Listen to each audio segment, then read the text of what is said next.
Recent guest on the Joe Rogan Experience, George Roger Waters was born on September 9, 1943, in the village of Great Bookham, about 20 miles south of London. Co-founder of the progressive rock band Pink Floyd and the driving force behind some of the best conceptual albums in rock history. Very active politically, and as such a man that could spark some controversy. If you're new here, welcome. Be sure to subscribe and leave a like. Let's dig a little deeper and check out 12 things you may not know about Roger Waters. Number 12. His father died when he was only 5 months old. Waters' father drove an ambulance during the Blitz, serving in the early years of the Second World War as a conscientious objector, and on September 11, 1943, was appointed a second lieutenant in the 8th Battalion, Royal Fusiliers. But unfortunately, he passed away 5 months later, when Roger was only 5 months old in 1944, at Aprilia, Italy, during the Battle of Anzio.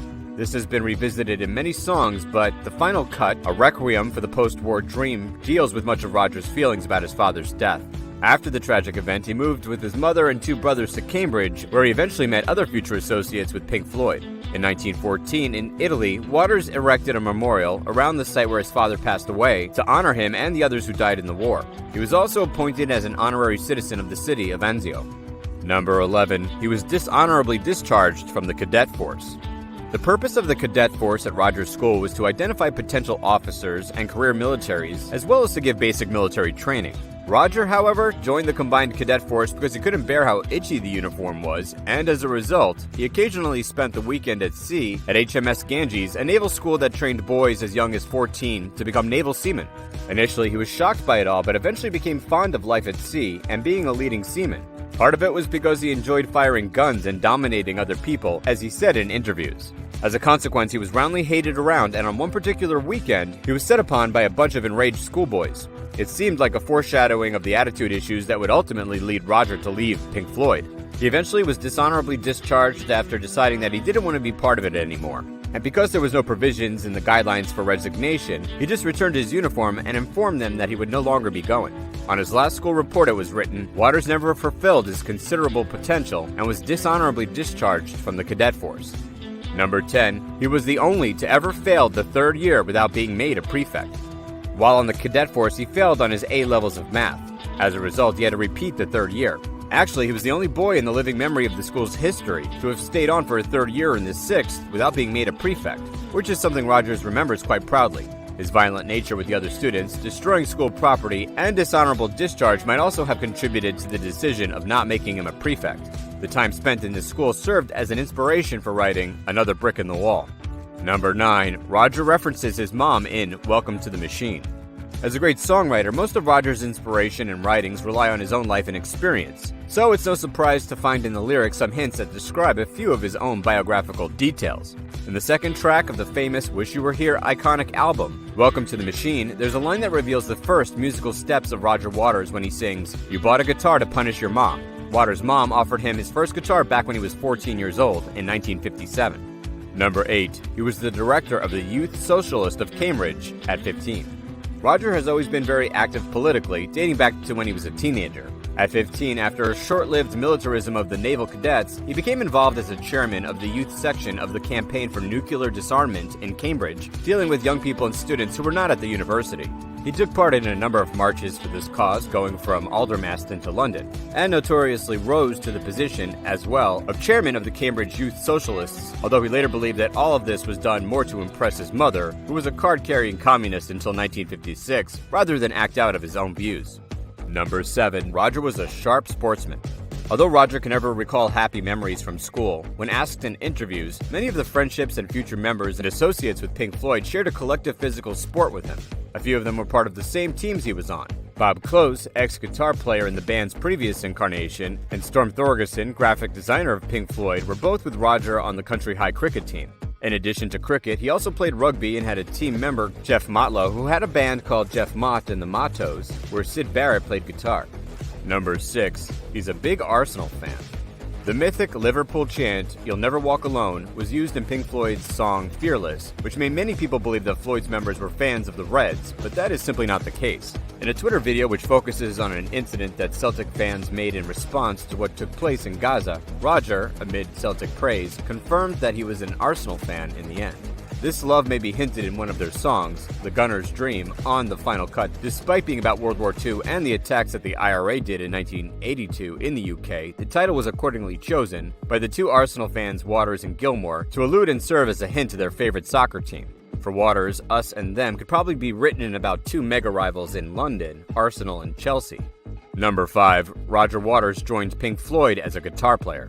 Roger's first instrument in one of Pink Floyd's first incarnations was the guitar. He started as the lead guitar player, but soon after was replaced by Bob Close and shifted to rhythm guitarist. Later on, he refused to acquire a better and more expensive electric guitar, and coinciding with Syd Barrett's joining the band, he switched to his iconic position as we know him, as the bass player. As Waters is recalled by other members and associative of the band as a not very developed musician, Nick Manson, the drummer, later remembered in an interview how thankful he was that Roger wasn't pushed to the drum kit, which would have made him a roadie. Number 4. Roger spitting on a fan sparked the idea for The Wall. There was a specific moment at his show that sparked the idea for the conception of the iconic album. It happened during the Animals tour of 1977 at a concert in Montreal's Olympic Stadium. This huge sports stadium with a futuristic tower built for the Olympic Games a year earlier had a very cold and distant feel between the audience and the band. During the concert, a group of fans that were closest to the stage shouted suggestions throughout the show, and thus setting the mood the band had for the audience. In between songs, Roger caught the attention of one fan in particular that was yelling at him to play "Careful with that axe," which caused him to lose his composure and spit on the heckler. This episode served as a way for the members of the band to reflect on the growing difficulty of bonding with the audience, and as a basis for the iconic album that revolves around the physical and emotional gap between the fans and their idols. The record expands on this and revolves around isolation, alienation, and communication problems. Number 3. Roger is amongst the 10 wealthiest bass players ever. He wrote one of the most critically acclaimed records in history, The Dark Side of the Moon. Huge commercial success, having spent 936 weeks on the Billboard 200 chart and selling 45 million copies worldwide. Besides all the other albums largely written by him, Wish You Were Here, Animals, The Wall, and The Final Cut, he left the band in 1985 due to a few issues with the others, having performed on 12 of the 15 albums of Pink Floyd. Nevertheless, he still managed to keep relevant in the music industry, releasing 4 solo albums. In March 2003, his second album, Radio KAOS, reached 24th on Classic Rock Magazine's list of the 30 greatest concept albums of all time. Live shows are another quite impressive and lucrative aspect of Roger Waters' adventures. In 1989, when the Berlin Wall was taken down, he performed one of the most memorable rock concerts in history. It was repeated in 1990 with 1 billion people watching it on TV. So it's no surprise that Roger is amongst the top 10 wealthiest bass players of all time, amassing $310 million in total assets. Number 2. Waters has supported boycotts against Israel for over 16 years. Rogers has been politically active before the days of Pink Floyd and has drawn a lot of attention in the last few years against the state of Israel and its concern with Palestine by supporting the BDS movement. This movement started in 2005 in Palestinian civil society and promotes boycott, divestment, and economic sanctions against the Israeli government, with the aim of pressuring Israel to comply with what the movement describes as Israel's obligations under international law. Ever since he started supporting the movement, he has tried to persuade other artists from performing in Israel. Such names include Bon Jovi, Radiohead, and Nick Cave. In 2019, he started an unsuccessful and controversial petition to oppose Israel from hosting the Eurovision Song Contest. Although the petition was supported by fellow rock legend Peter Gabriel, it had a lot of other famous critics who made a rival petition signed by Stephen Fry, Sharon Osbourne, and Gene Simmons, to name a few. Number 1. He's partially tone deaf. In an interview, Roger recalled how his mother did not encourage his creativity and claimed to be tone deaf. From the recollections of his colleagues and studio staff, this seems to be something that may have transcended a generation all the way back to Roger himself.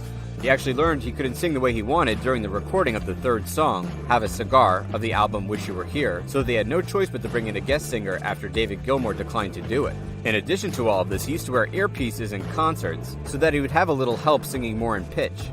One particular incident that illustrates his inability is when he was still in Pink Floyd. His bass guitars were usually tuned by the keyboardist Richard Wright before there were fancy tuners around. Although probably not a huge case of tone deafness, he still managed to become the main force behind one of the most successful bands of all time and continues to fill out venues and touring across the world.